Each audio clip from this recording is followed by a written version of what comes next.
sommes ravis de vous retrouver pour un nouvel épisode des Paraboles de Jésus. Alors Luc, de quoi allons-nous parler aujourd'hui? Encore une histoire de figuier. La dernière fois, nous avions parlé du figuier horloge. Oui. Et dans cette émission, nous allons parler du figuier stérile. Alors c'est Jésus qui parle. Il dit aussi cette parabole. Un homme avait un figuier planté dans sa vigne. Il vint pour y chercher du fruit, et il n'en trouva pas. Alors il dit au vigneron, voilà 3 ans que je viens chercher du fruit à ce figuier, et je n'en trouve pas. Coupe-le. Pourquoi occupe-t-il la terre inutilement? Le vigneron lui répondit, Seigneur, laisse-le encore cette année. Je creuserai tout autour, et j'y mettrai du fumier. Peut-être, à l'avenir, donnera-t-il du fruit. Sinon, tu le couperas. Un figuier dans une vigne. En Provence, c'est un pêcher dans une vigne. Ouais. On appelle ça les pêches de vigne. Mais là, il y a 2 symboles forts d'Israël. Le symbole de la vigne et le symbole du figuier. Et puis, il y a 2 personnes qui parlent. Le propriétaire, un homme avait un figuier planté dans sa vigne. Et le vigneron, celui qui fait le travail au quotidien. Alors on va en donner 2 applications. Première application, Israël. Il dit que ça fait 3 ans. Jésus a parlé et agi pendant 3 ans. Donc au moment où il dit cette parabole, il y a déjà 3 ans qui se sont écoulés de son ministère public. La vigne, c'est Israël, qui a été plantée par Dieu lui-même. Et alors que Jésus vient en tant que Messie, il est en droit de demander le fruit de plus de 15 siècles de soins divers. Est-ce que ça ne nous parle pas aussi de la patience de Dieu de façon plus générale? C'est une extrême patience. Parce qu'en 15 siècles, il y a eu l'Exode, la libération du pays de l'Égypte. Il y a eu tous les prophètes qui ont rappelé Israël à la loi de Moïse. Il y a eu l'exil du temps de Babylone. Il y a eu le retour de l'exil. Dieu a donné toutes sortes de soins à Israël. Mais on arrive à la fin, on peut dire, d'un cycle. Et c'est l'année critique. Il laisse lui encore 1 an. 1 an. Et je vais mettre du fumier. Alors on peut se poser la question, quel fumier Jésus a mis? Oui. Moi je dis que c'est la résurrection de Lazare. Là Jésus, parmi tous les miracles qu'il a fait, toutes les guérisons qu'il a opérées, la dernière année, ressusciter un mort qui sent déjà la décomposition. Donc on ne peut pas mettre un engrais plus puissant que celui-là. Malheureusement, ce miracle ne fait qu'augmenter le rejet contre lui. Donc ça aurait pu en conduire certains à croire, mais ce que nous dit l'évangile de Jean, c'est que ce miracle-là ne fait qu'augmenter la haine et le désir de se débarrasser de lui de la part des autorités du peuple. Alors Dieu agit toujours dans le même but, en vue d'une repentance de notre part, afin que nous soyons sauvés. Donc c'est la première application de cette parabole. Le vigneron, c'est Jésus. Le propriétaire, c'est Dieu.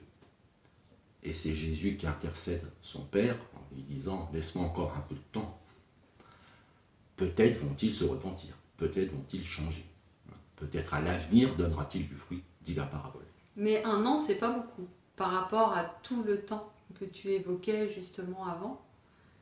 Alors c'est pour ça que, pour ce qu'on appelle nous le jugement dernier, la Bible prend l'expression le jour de l'Éternel. Donc Dieu est très patient avec nous, mais quand il décide d'agir, ça peut aller très vite. On le verra encore plus dans une prochaine parabole. Alors, deuxième application. Chacun d'entre nous, Dieu est en droit de nous demander compte de ce que nous faisons de la vie qu'il nous a donnée. Et la parabole qu'on a lue, là, le figuier stérile, elle est précédée par un événement journalistique, on pourrait dire, que l'on rapporte à chez Jésus. En ce même temps, quelques personnes qui se trouvaient là racontaient à Jésus ce qui était arrivé à des Galiléens, dont Pilate avait mêlé le sang avec celui de leur sacrifice. Il leur répondit: croyez-vous que ces Galiléens aient été de plus grands pécheurs que tous les autres Galiléens, parce qu'ils ont souffert de la sorte? Non, je vous le dis, mais si vous ne vous repentez pas, vous périrez tous également. Et Jésus ajoute un autre événement dont on ne lui a pas parlé. Preuve qu'il écoutait les informations, lui. Où ces 18 personnes sur qui est tombée la tour de Siloé et qu'elle a tué, croyez-vous qu'elles étaient plus coupables que tous les autres habitants de Jérusalem?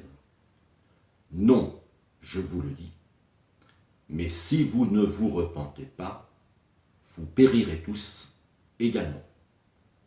Alors, est-ce que la situation des premiers Galiléens et de ceux sur qui la tour de Siloé est tombée, ils sont dans la même situation? Est-ce que c'est comparable? Alors, la seule différence, c'est que certains sont morts par la méchanceté de Pilate, qui peut-être a voulu donner un exemple ou montrer que Rome n'avait que faire des lois d'Israël, malgré qu'il existait un accord entre les Israélites et Rome. On peut dire dans un sens, Pilate a trahi cet accord qui existait. L'autre cas, alors soit l'architecte a mal travaillé, au moment où on enregistre, on parle de balcons qui s'écroulent, donc c'est possible. Soit tout simplement, il y a eu un mouvement de terrain et la tour de Siloé est tombée et il y avait des personnes qui étaient là. Mais dans les deux cas, ce sont des personnes, on va dire, qui n'y sont pour rien. C'est ça? Oui, mais Jésus ne dit pas, justement, c'est ce que Jésus dit, croyez-vous qu'ils étaient plus grands pécheurs que tous les autres Galiléens? Donc peut-être que parmi ceux qui sont morts de la main de Pilate, ou qui sont morts par la chute de la tour, étaient en ordre avec Dieu, s'étaient repentis. Donc le fait qu'ils soient morts de cette manière-là n'a aucune importance à l'égard de l'éternité. C'est impressionnant pour ceux qui sont autour, mais ça n'a aucune importance quant à leur destinée éternelle. Par contre, ne pas se repentir, c'est sur ça que Jésus insiste. Mais si vous ne vous repentez pas, et comment peut-on donner du fruit, pour revenir à la parabole, si on ne se repent pas? Puisque Jean-Baptiste déjà disait, produisez donc du fruit digne de la repentance. Donc le fruit que Dieu attend de nous est la suite de notre repentance et de notre foi en Jésus. Et alors parfois les chrétiens sont un peu gênés de parler comme Jésus. Bon, Jésus c'est Jésus, mais nous quand on nous raconte une catastrophe, est-ce qu'on peut dire comme lui? Je crois que oui, parce que c'est un avertissement pour les autres. Et c'est ce que Jésus a voulu faire. Plutôt que de se morfondre, pourquoi c'est arrivé, c'est la faute à qui, et qu'est-ce qu'ils avaient fait de mal ceux-là, plus que les autres. Jésus dit, pense à toi-même. Chercher des responsabilités. Toujours. Voilà, chercher des responsabilités. Jésus dit, pense à toi-même. Si ça t'arrive, parce que ça peut t'arriver, alors sois prêt. Et il y a plusieurs paroles dans la Bible qui nous encouragent à être prêts. On va en lire peut-être que 2, il n'y aura peut-être pas le temps pour 3. L'Ecclésiaste nous dit « Jeune homme, réjouis-toi dans ta jeunesse, livre ton cœur à la joie pendant les jours de ta jeunesse, marche dans les voies de ton cœur, et selon les regards de tes yeux. Mais sache que pour tout cela, Dieu t'appellera en jugement. Donc on peut mener une vie dilettante, mais attention, Dieu nous appellera en jugement. Quant aux hommes d'affaires, Jacques leur dit, à vous maintenant qui dites, aujourd'hui ou demain nous irons dans telle ville, nous y passerons une année, nous trafiquerons et nous gagnerons. Vous qui ne savez pas ce qui arrivera demain, car qu'est-ce que votre vie? Vous êtes une vapeur qui paraît pour un peu de temps et qui ensuite disparaît. Vous devriez dire au contraire, si Dieu le veut, nous vivrons et nous ferons ceci ou cela. Mais maintenant, vous vous glorifiez dans vos pensées orgueilleuses, c'est chose mauvaise que de se glorifier de la sorte. On dit qu'il ne faut pas faire des plans sur la comète. Il y en a qui font des plans, et je vais faire ci, et je vais faire ça, et ça va me rapporter tant, et à moi la belle vie par la suite. Jésus dit, ton avenir n'est peut-être pas celui que tu penses.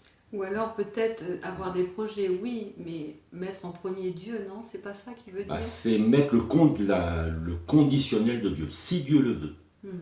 On peut faire tous les plans qu'on veut, et c'est pas un mal. C'est pas un mal. Mais attention, sur chacun d'entre nous, il y a un couperet. Ça s'appelle la mort. Elle peut venir lentement, elle peut venir rapidement, elle peut venir d'une manière paisible, elle peut venir d'une manière tragique, mais on doit toujours y être prêt. Et c'est ça surtout que Jésus dit. Et y être prêt, c'est se repentir. C'est ça, être prêt. Et de façon plus générale, l'apôtre Paul dit, quand les hommes diront paix et sûreté, alors une ruine soudaine les surprendra, comme les douleurs de l'enfantement surprennent la femme enceinte. Et ils n'échapperont pas. Merci Luc. Merci de nous avoir écoutés et à bientôt pour une nouvelle parabole de Jésus.